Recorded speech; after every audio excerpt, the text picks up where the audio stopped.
Oh, the Baltic, if you don't mind. Very light, very light. Today is the Yorchad of the Megilla Mukos. I don't know much about the Megilla Mukos, other than that in camp there was a play about the Megilla Mukos, which made a tremendous impression on me. And in the times of the Megilla Mukos, there were terrible Magefis and Xeris and Pliosrol, and he couldn't figure out what were causing them. Until one day, the butcher of the city, I think it was two brothers, they came to him and they confessed that they had been feeding Nevelis Atrefus to the community for many, many years. And that brought all the tzoros on the community. So the Megilla Mukos, they came crying that we want to do tshuva. But it's a pretty difficult thing to do tshuva to. So they asked him, what can we do? What can we do for tshuva? So he told them that they have to go into Golos, and they cannot be in one city for more than a night, 2 nights. And in each city, they have to get up to the bima, and they have to confess what they did and let everybody scorn them and disrespect them for what they did. So they did that, and he says that'll be the first phase. That'll be the first phase of your tshuva, and then come back after that period of time, and I'll tell you what to do. And when they came back, by the time they came back, the Megilla Mukos was no longer alive. So they came to his Gabbai, and his Gabbai said, "This is what he left in his will for you to do. You have to commit suicide. You have to kill yourselves." And he brought a certain potion that the Megilla Mukos left for them that they would have to drink, that they would commit suicide. What? Oh, okay. So as the story went, I remember in camp, they were about to commit suicide, about to drink this potion. Thank you very much. And we're sitting in the audience watching them. It's like the climax of the whole play. And all of a sudden, someone runs into the back door and screams, "Stop!" And the whole oilam got shocked.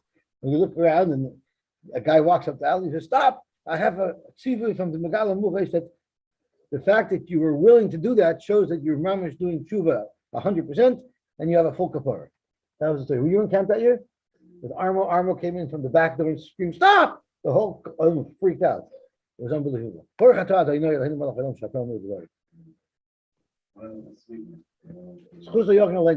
This is sweet. Okay, so let's see the Gemara. So we're dealing now with Rosh Chodesh. So the problem that we had with Rosh Chodesh was the first parsha has 8 psukim. So at this point, the Gemara says, okay, so let's make that into 2 aliyahs, 4 and 4. That leaves us with 2 more oilim. We still need 2 more people. We need 2 more people who need an aliyah.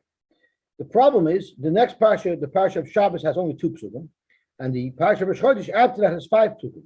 So that seems pretty good. You have 7 psukim, but the problem is you're never allowed to lane less than 3 psukim from the beginning of a parsha. So you'll lane the pasuk of Shabbos, the 2 psukim of Shabbos for the 3rd oilah for Shlishi, and then you have to lane 3. Then you have to lane 3 psukim of V'rashei Chachechem for Shlishi, which only leaves you 2 for Revi. So that's where we have our problem. So that takes us to Daf Chav Beis Amud Aleph. How are we going to distribute the aliyahs of Rosh Chodesh? So let's just start from the beginning of it. Ein maschilin the parsha pachos mishlosha psukim. That's why if the person who gets shlishi starts by ubiyom Shabbos, they'll have to start as well the parsha of V'rashei Chachechem and read 3 psukim, which will only leave 2 left. So how about likrit trei or tlasemaha?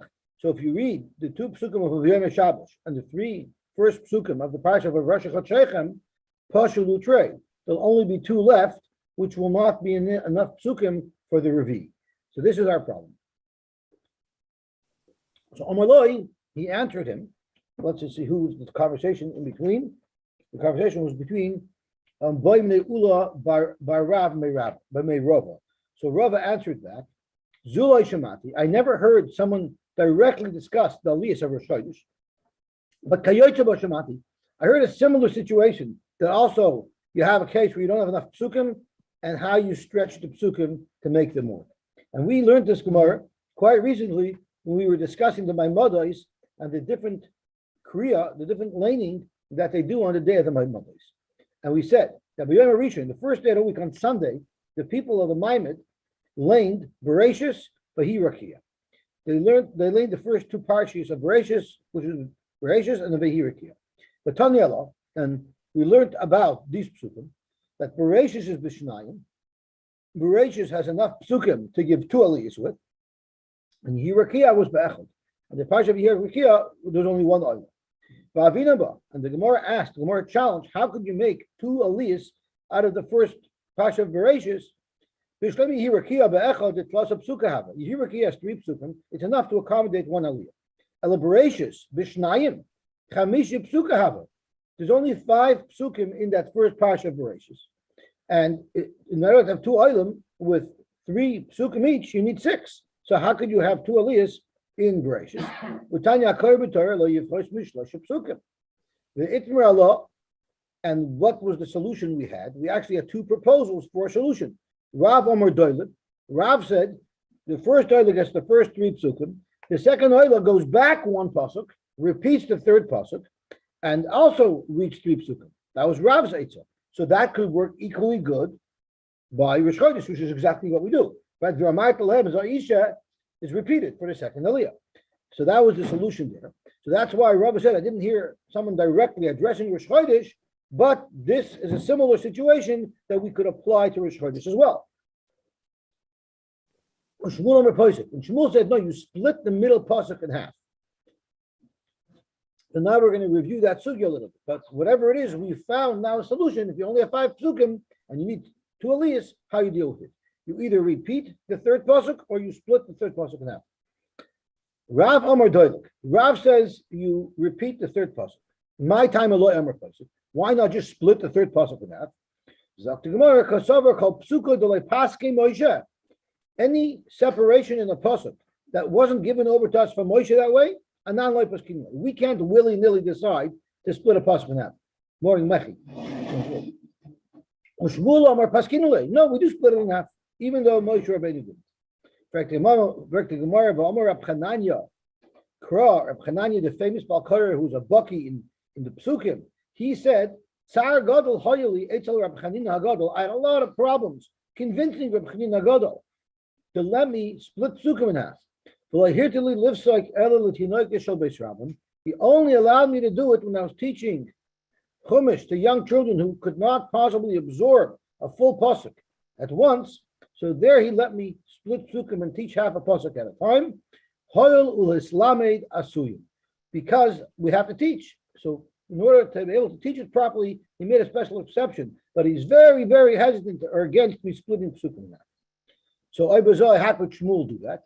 So tomorrow, time am I? Why did Rabbi Chanina Gadol allow you to split the psukim when it came to teaching children? Because you had no other option. Well, guess what? Here there is no other option. Because I don't accept going back and repeating a pasuk. Why is that not an option? It seems like a very reasonable option. So Shmuel says that you split it in half, and he says you don't. Go back. My time Eloi Merdoilik. Why is that an impossible option? Why is that a loy option? It's a very good option. So imagine you come in late. And you hear the second aliyah starts from V'amar Talem, from the 3rd pasuk. You're going to think that the first aliyah only made an aliyah on 2 psukim. That's a problem. Or what if you leave early and you leave after the first aliyah? You're going to think that the second aliyah only had 2 psukim. So to Shmuel, that was an impossible option. And therefore, the only option is to split the pasuk in half. So those are the 2 options. If you have 5 psukim, Rav says you just repeat the 3rd pasuk. And Shmuel says you split the 3rd pasuk in half, which is a perfect option to consider for Rosh Chodesh as well. Meisvei, Parsha Shal Shisha psukim. The Brisa says that if you have a parsha of 6 psukim, that's easy. You can have 2 aliyahs because you have 3 psukim for each aliyah. But v'shal chamisha psukim b'yochid. If it's only 5 psukim, your only option is that you could have one aliyah. There's no option, there's no solution to have two aliyahs. Rishon shloisha, if the first person read 3 psukim out of the 5, Hasheni kairish shnayim mipashazu, the second person will have to read 2 psukim from this parsha, the remaining 2, but ve'echad miparsha acheres. But he will also have to add another pasuk from the next parsha to achieve the minimum of 3 psukim for the aliyah. V'yesharim shloisha. There are those who say that once you go into the next parak, you can't just read 1 pasuk, you have to read 3 psukim. When you start a new parsha, you never read less than 3 psukim in the new parsha. For the Gemara, if you hold like Rav or Shmuel, who have this phenomenal eitzah in a parsha of 5 psukim, where you can either repeat the middle pasuk or you could split the middle pasuk, how come the Brisa didn't think of that option? The Misa, according to Rav, you should repeat the middle pasuk. And according to Shmuel, you have a simple solution to split the third pasuk in half. Yet the Brisa says the only option is to continue into the next parsha. So why didn't they take advantage of Rav and Shmuel's great ideas? In that case, you were able to go into the next parsha. Here we're learning about the parsha of Rosh Chodesh. You're learning on Rosh Chodesh. They're learning today, right? That's what Becky pointed out yesterday, right? Someone pointed out yesterday that I think a Victor pointed out that we have to learn this before Shachris today, not at 9, because otherwise we're not going to know how to do the aliyahs by learning this morning. Excuse me, and Yossi, according to the Manda Yomer, it says that you split a pasuk in half. How do you stop in the middle of a sentence? I don't understand. It wouldn't make sense. I don't know. Maybe there's an asnachta in the pasuk. And the asnachta acts like a comma, no? Even a comma. So you have you're in the middle of an idea and you don't finish it. I guess the suspense will keep the people. I mean, it opens a different can of worms because we were careful not to read a pasuk with the Shem Hashem without finishing the whole pasuk. Yeah, so hopefully so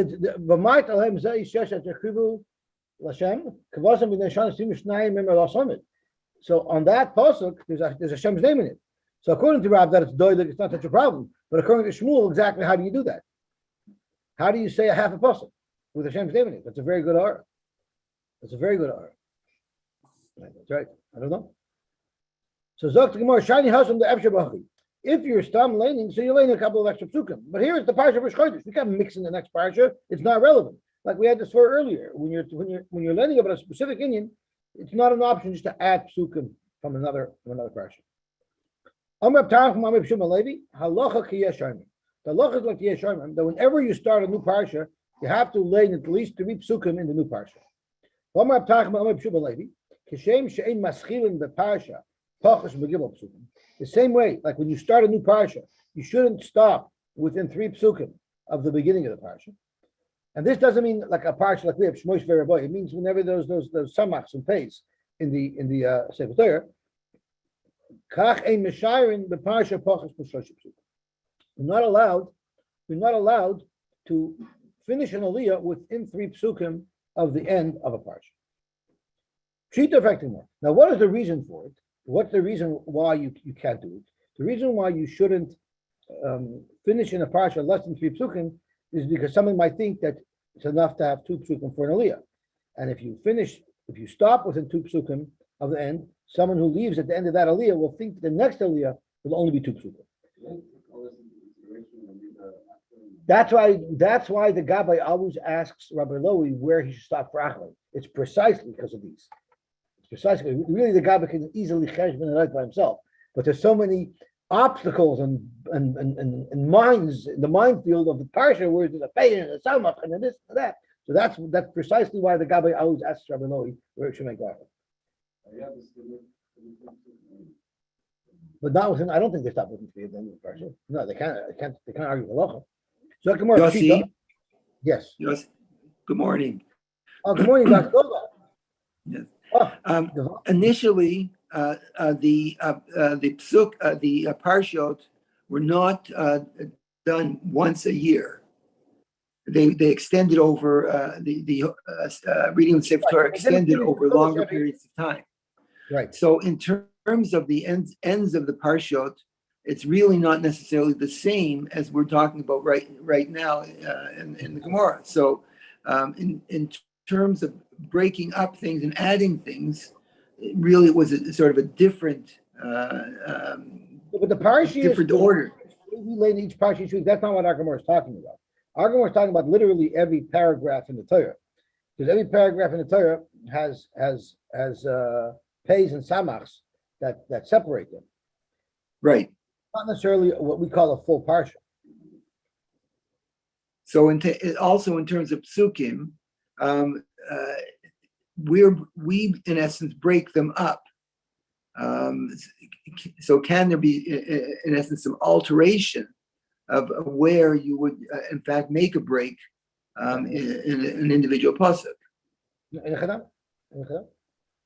So so taking the two things together, you'd say that in terms of, you're saying like in terms of paragraphs, the way we have it all set up perhaps is not necessarily what they're talking about here, or perhaps what they are talking about here. But we still, we but we can still have take to be different. conscious of this when we make an aliyah. This halacha applies very much today, and we're still not allowed to end an aliyah within 3 psukim of the end of the parsha and within 3 psukim of the beginning of the parsha. Okay, so there's still that minefield that has to be navigated by a gabbai or a rabbi.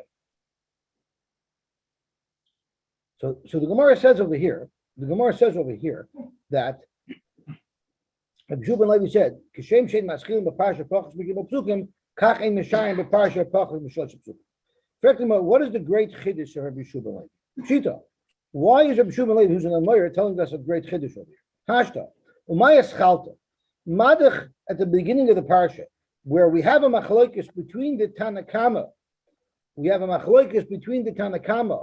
and the Yesh Omer as to whether or not you're allowed to read 1 or 2 psukim at the beginning of a parsha. Right? The Tanakama allows you to read just 1 or 2 psukim at the beginning of a parsha and then stop there. Never mind. Nevertheless, Machmiri Yesh Omer, the Yesh Omer are Machmir even at the beginning of a parsha that you have to say at least 3 psukim before you stop. Shiur at the end of a parsha, where even the Tanakama is Machmir, the Machmir Tanakama, and even the Tanakama agrees that you're not allowed to end your aliyah within 3 psukim of the end of a parsha. Lloyd Kol Shekain, the Machmir Yeshayim. Surely the Yeshayim will be Machmir. Why do I need Rabbi ben Levi to tell me that the same thing applies within 3 psukim of the end of a parsha? It's quite obvious, even without Rabbi ben Levi pointing that out. So why did Rabbi ben Levi need to point that out? It's much more common that people should walk into shul late, but it's very uncommon that someone leaves early because there's kiddush at the end, right? That's why we say Baruch haba b'shem Hashem b'loshen yachid, because when people come to shul, everybody comes at their own individual time. Not everybody comes on time, but everyone leaves at the same time. No matter how late you came to davening, you're still finished at the end. No one stays late because they came late. There's no detentions. So therefore, ma'adatema nichnasen shchichi. It's normal. It's more common for people to come in late, and therefore we should only be concerned about the beginning of the parsha. But yochin shchichi, because we don't have to worry about people leaving early. The shchichi the machi sefer Torah v'nafki. It's not likely that someone's going to leave in the middle of learning kamash malon that we're still goyim shim yotzim. In fact, the Gemara, the Tanakama, Maishna, Shiurei, Deloy, Mishum, Yoitzin, the Tanakama, they're concerned of the Yoitzin, so they don't let you end within 3 psukim of the end of a parsha. But at the beginning, we're not concerned. Aschulanami, Zeri Mishum Hanachnosim. Why do they let you stop after 1 pasuk or after 2 psukim at the beginning of a parsha? Why aren't they worried about somebody who comes in late? Amri, I'll tell you why. Because Manda Ayel, Shiyula Shaila. If someone comes in and he sees something unusual, he's going to ask her, hey, what happened by the first aliyah? They're going to ask. And therefore, we're not concerned. Shalach li Rabba Barei de Rav Rabbi Yosef. Hilchas Amai. Lamaisa halacha lamaisa. What was the halacha lamaisa of what they did by the Maimados? How did they lay in the parshas? Shalach li hilchas adoilig. We pass like Rav, that you repeat the center pasuk. Then tzoi doilgan, and which aliyah do you repeat a pasuk by the second aliyah? The Levi, He's the one who repeats one of the psukim of the kohen. That's when it's done. Now, our Gemara does not directly address Rosh Chodesh, but the Mefarshim tell us that we pass on Rosh Chodesh, and we know what we do is we do doilet, and we also do emtzoi doilet. The Levi is the one who repeats one of the psukim of those that were laid by the kohen. So they ask, the Achronim ask a Murdik Shaila over here. And Moshe brings a beautiful raya halach l'maaseh from here. If you think about this, really, Meikar Din, all of Kriyas HaTorah is one mitzvah, and there's supposed to be one bracha b'asher bachar banu before you start learning, and one bracha b'asher nosan at the end of learning. But because someone might come late or someone might leave early, we're adding millions of brachas over the years. Because now every single alik it's two brachas. If you think about it, it's wild. And to think about it even more, even if someone comes late, he's going to come late once, but he's been at laning a million times. So he's going to see that they're making brachas. So it's such a vaitach shash that one day he might miss it, but every other day he's going to be there, right? And because of that, we had so many millions of brachas. If you think about it, it's mud. So Rav Moshe says, you see them here, how important it is that not to learn Torah without brachas. You have to make a bracha before Torah. And it's extremely, extremely severe. It's an extremely severe thing that you have to make a bracha before you learn Torah and after you learn Torah. And it's such a chamer de gezach that even though it's such a vaitach chash, it's a very vaitach chash, because everybody, no one's going to come late every single time. They made this gzer to add millions and millions of brachas. So that's what Rav Moshe speaks out. So where's the Negela Maisa? It's Negela Maisa. Rav Moshe was brought in Negela Maisa as follows: by Toichacha, we normally do not call up an oila. The Balkara usually gets Taliyah. There's a minhag in some communities where they don't even make a bracha. The Balkara just lanes and they don't make a bracha at all. And Rav Moshe held that was a mistaken minhag. It's a terrible minhag. You have to battle it because you see how wide the Gemara went to make sure that there's always a bracha before and after every aliyah. It's impossible to consider that you shouldn't make a bracha. Toicha is Torah as well, and it's impossible to think that would not require a bracha. I've never seen anyone make a bracha before they learn Torah. So if it's so important, why when people sit down to learn, don't we see them making a bracha? We make brachas Torah. That's in the morning. Yeah, but the Gemara tells us that a whole day we're thinking of learning. So it's like one big learning. The whole life is learning. Well, what about, those few of us, and I'm included, that don't think of Torah all day? Well, the halacha l'maaseh, the reason why we don't make brachas Torah every time we sit down to learn is because we consider it that it's not hesach das. Because even when we're not learning, we're always anticipating the next time we're going to be able to learn. I think that's brought down in the Mishnah Berurah. Otherwise, it would be a hefsek. Yosy, just to answer that, in terms of I think what Dave is basically alluding to is that when we live our lives are lived according to Torah. So just in terms of our daily approach to it, everything that we're doing, we're having in the back of our mind that's Rebbeinu Shalom. So that's, we start off with this learning and we carry it on all day. Beautiful. And in essence, when we're going to sleep at night, we daven to Rebbeinu Shalom to keep our neshama, basically. Why? Because that's we're giving it back to the Rebbeinu Shalom. Morning. That's right. Okay, beautiful. Mechi, what are you saying?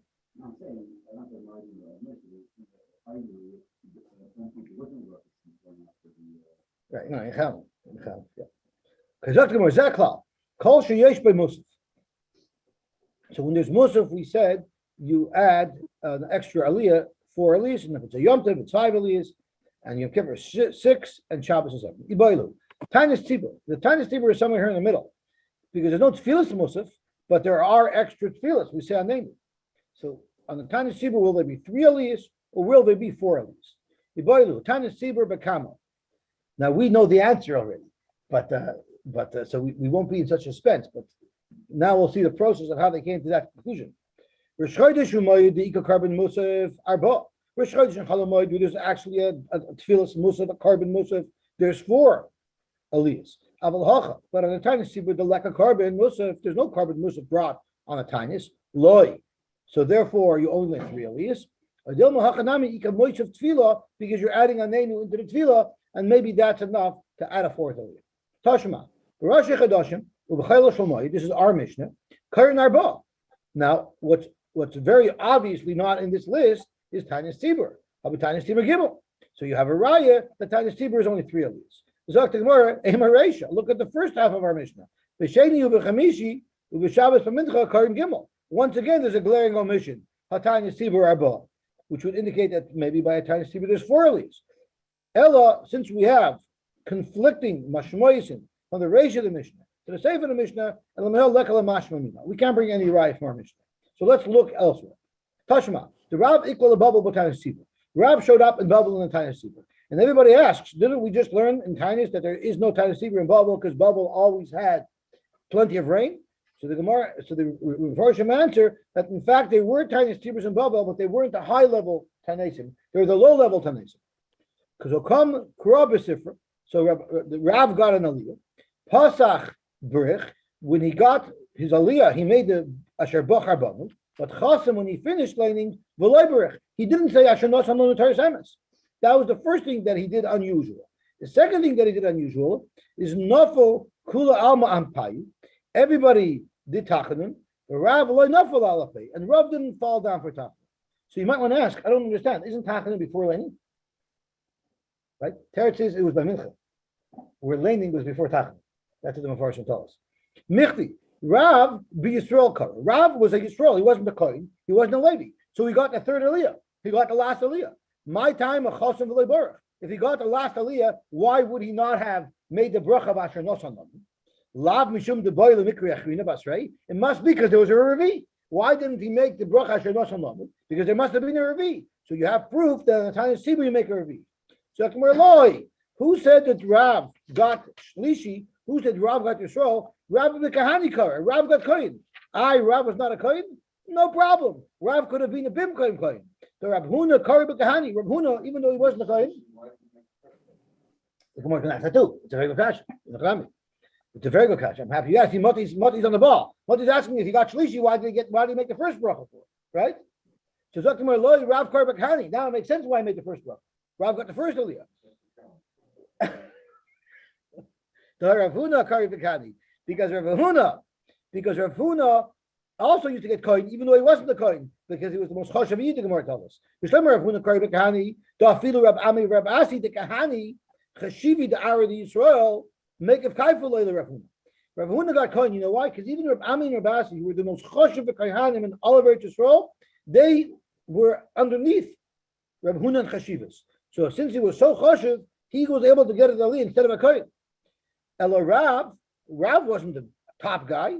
Ha Iko Shmuel, the kahana. Shmuel happens to be a kohen, and he was machaber Shmuel, which indicates Shmuel was even greater than Rav. So how could Rav get kohen if he wasn't the greatest in Bava? Iko Shmuel the kahana hava v'daber alei Shmuel, and Shmuel was above. Rav gave a special deference to Shmuel. I'm sorry? It's mashma from here. If there's anybody even in the city that's greater than you, then you can. If you're the greatest in the city, then you can get coin. I don't think it depends dafka in that same shul. Because you see, it says the rabbi the kaich shivi the Ari Yisrael. So it seems like if you're the most choshev in the land, then you can take coin. You can't just take coin if you're the most choshev in the Besmedish. To get coin is a big deal, I guess. Because Shmuel the kahanu v'daber leish Shmuel. So tomorrow, Shmuel was and Rav showed deference to Shmuel. So Shmuel Nami have a kaif leather Rav. No, Shmuel was really beneath Rav. Rav was greater than him. So why did Rav show such deference to Shmuel? Rav who the covered, Rav had a special situation there. Why he gave Shmuel covered? Because he cursed Shmuel by mistake that he shouldn't have children. Because Shmuel gave him a certain food as a medicine for him, which caused him to have terrible stomach upset, and he thought Shmuel was killing him. And he gave him a curse. Because of that, he was very respectful of Shmuel whenever he was there. Only in front of Shmuel did he show this great deference. So Rav got coin. Rav got coin because Rav was the greatest there in Bavel. And like Mati says, that explains why he made the bracha Rishona, because he got the first aliyah. Hachanami mistaver, the Rav Bakani Kara. It makes sense that Rav got the first aliyah of Kain. Yisrael Kara, if he got Yisrael, Lifaneh, my time at Baruch. Why did he make the first bracha, Asher Bracha Banu, if he got Yisrael? They would have already been a bracha made. So maybe it was after the takana. If you're saying that this story happened after the takana, so then it's Zirik Shver why Rav didn't make the bracha Shina Sananu. So tomorrow, Shiny Heche, the Yosef Rav, the male Eili, Mepiklan up. There were in the place where Rav was, people would come in late. That's why you have to make the bracha Rishona. But people never left early. And since people never left early, therefore, if people come in late, they won't know that he made the bracha. He wasn't worried about people leaving. He knows people will stay to the end, and he knew that people will will see the bracha at the end of the last aliyah. Toshma.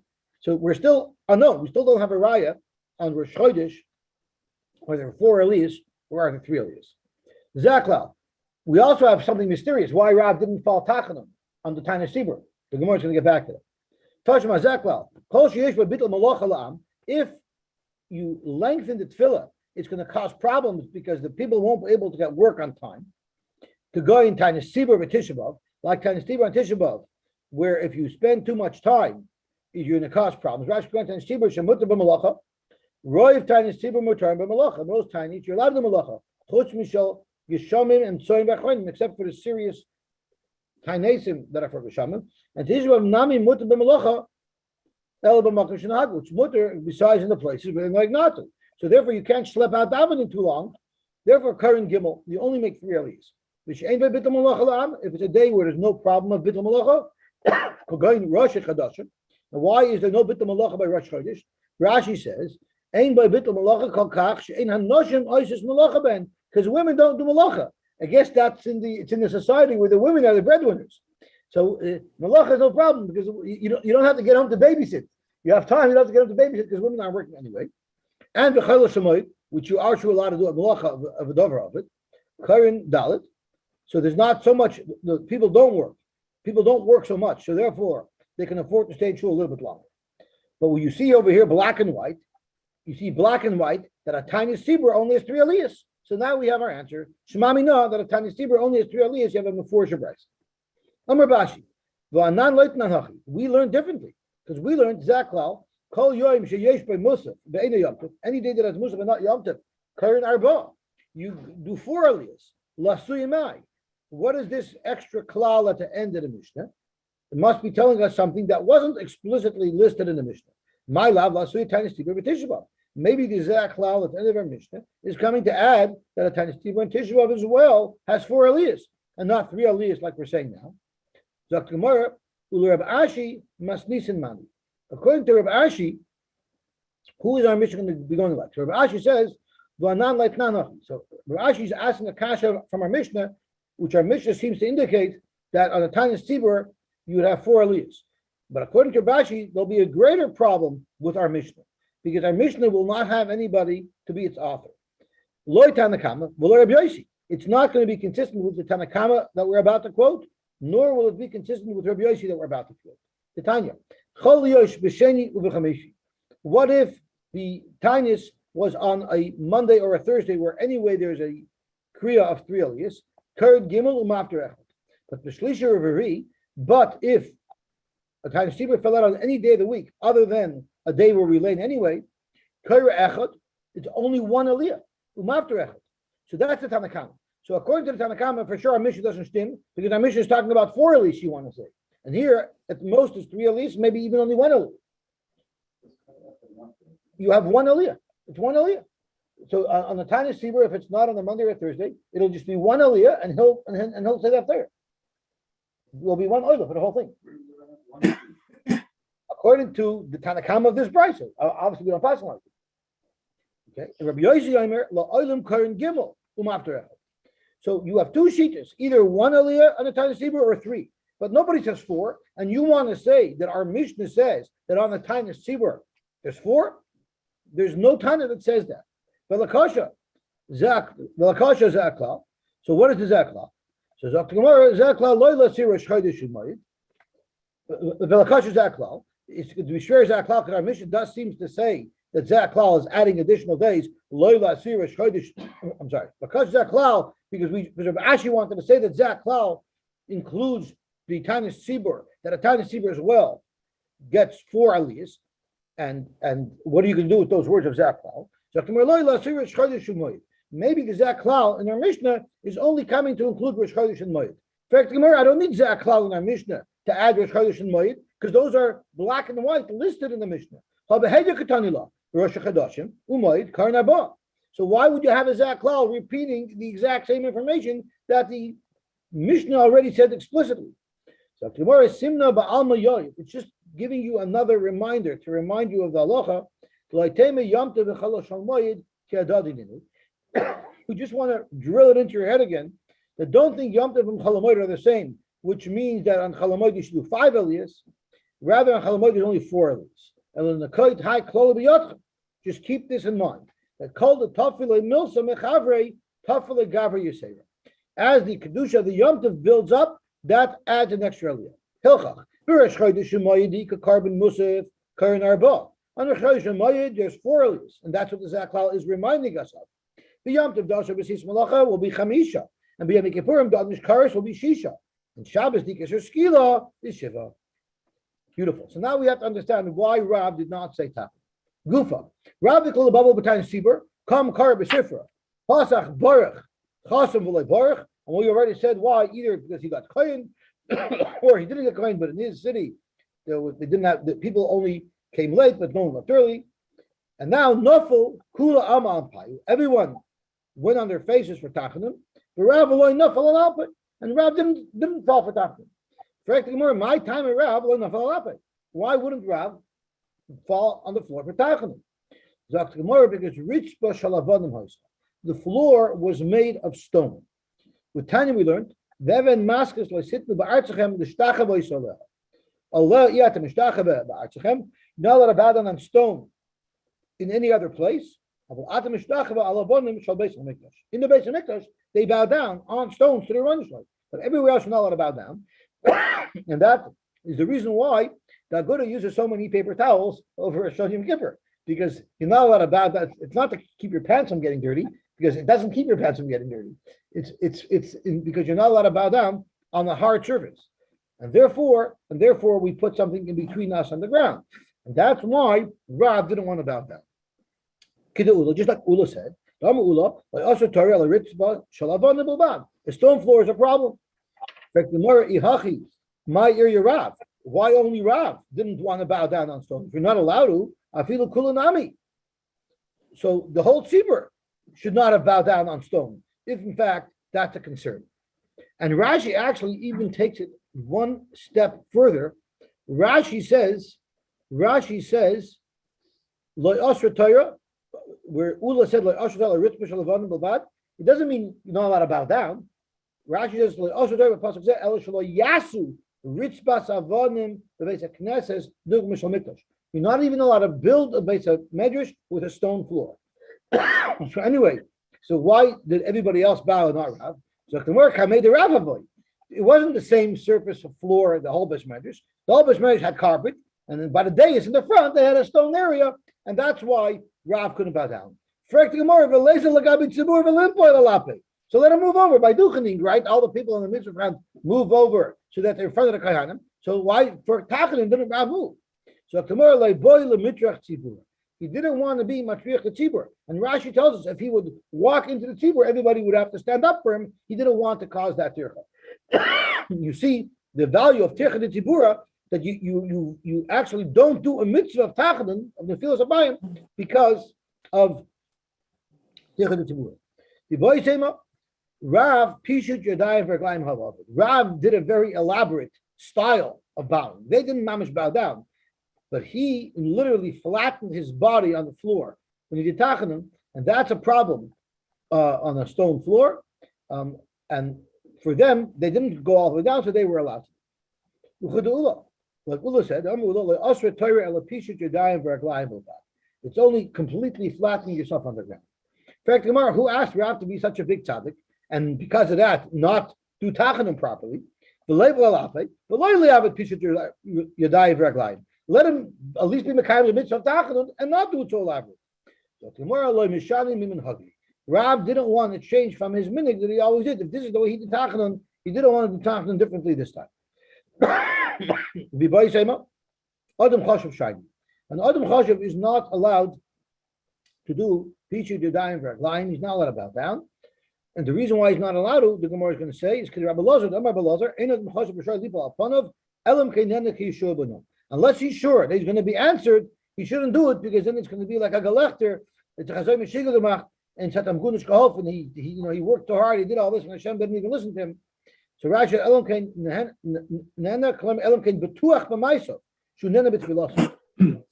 Sure, and Hoysa just speaks out for a second. That's only in front of a tzibur. Of course, if you're not in public, you can do whatever you want to daven to the Rebbeinu Shalom. If you're in public, you shouldn't, because if you end up, people are going to look at you like a joke. It says, and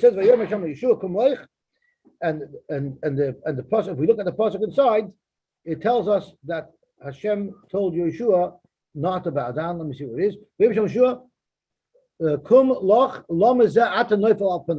Don't do it. It's not going to work. Okay. Tanur Kida is alapayim. The word kida means kida hamur b'chamokaim in alapayim. That's literally putting your face on the floor. Shenemar v'tugad v'sheva apayim arts. Kriya, the word kriya is nachnu koyim u'mishtachavim. The koyim is alberkaim. You're on your knees. V'chein oimer michroy albirka. Ishtachava, when they use the word v'ishtachava, zu pishu draglayim draglayim. So kida is just your face. You're standing on your feet, but your face is at the floor. You have to really be able to touch your toes to do that. Pishu d'dayim is you're literally lying flat on the floor with your arms and legs extended. Shenemar havoy novay, which is what Yaakov told Yosef. Havoy novay ani ve'imcha v'achecha l'shtachavoy shlecha ortza. So you see, hishtachavoy means you're literally on the floor. Levi ach v'kida. This is a very famous Gemara. We have it many times. Levi ach v'kida kamei de Rebbe. Levi demonstrated the very difficult maneuver of Kida, which is you're standing up, but your face is on the floor. And in the process of demonstrating this very difficult maneuver, the Itla, he became a cripple. Something happened to him. He damaged something. Frankly, more of a halka garmele. Are you saying the fact that he demonstrated Kida, that's what injured him? A person shouldn't be chutzpahdik towards the Rebbeinu Shalom. Once upon a time, Levi was a little bit too aggressive with their Rebbeinu Shalom, and that caused him to become crippled. Umanu, who is this person? Levi. It's both things contributed. Had he not been chitiach to Revarim Klapei Maila, he would have survived his demonstration of Kida. But since he did this avla, now that he put himself into danger demonstrating Kida, he was able to be injured from it because he was a tiach dvarim klapei ma'ila. Amachibar Avin chazina lula abai v'rava. I saw Abai and Rava. The matzli atzluye. What they would do is they wouldn't bow down completely. What they would do is the matzli atzidei, they would sort of lean over to the side. They wouldn't fall mamish flat on the floor. So I guess they did what we do. They didn't go flat on the floor by tachlim. That seems to be our minute. Okay, so we will stop here.